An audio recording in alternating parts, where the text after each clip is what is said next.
आपका जो रवैया है दिल में उतर जाए या दिल से उतर जाए तो ही मकाम है कि आपका अंदाज, अल्फाज और लहजा दिल में घर का जाता है। आप अपनी लाइफ को ऐसे गुजारें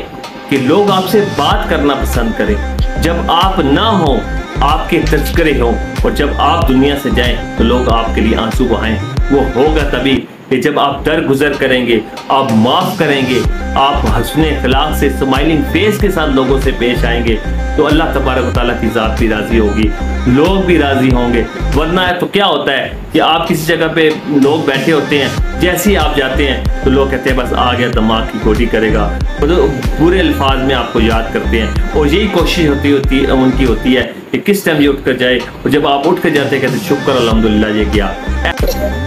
बल्कि आप अपनी लाइफस्टाइल को ऐसा बनाएं कि आप जब किसी के घर चल के जाएं या किसी के पास चल के जाएं वो उठकर आपका इस्तकबाल करे, आपको इज्जत दे,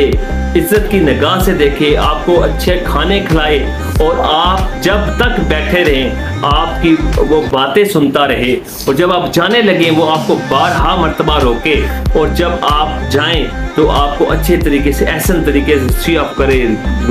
गेट तक आपको छोड़ने जाए। और जब आप ना हो किसी भी जगह पे वो शख्स बैठा हो आपकी एग्जाम्पल कोट करे, आपके तस्करे करें, और जब आप दुनिया से जाएं तो लोग आपके लिए आंसू बहाएं। वो एक ही बात है कि आप हुस्ने अखलाक से लोगों के साथ पेश आएं, आपका रवैया अच्छा हो, आपका अंदाज अच्छा हो, आपका किरदार अच्छा हो, तो तभी होगा। आप माफ करें, दरगुजर करें, इग्नोर करें, रिश्तों को जोड़ के रखेंगे तो इस तरीके से आप दुनिया से रुखसत भी होंगे, लोग आपके लिए बेज़मीन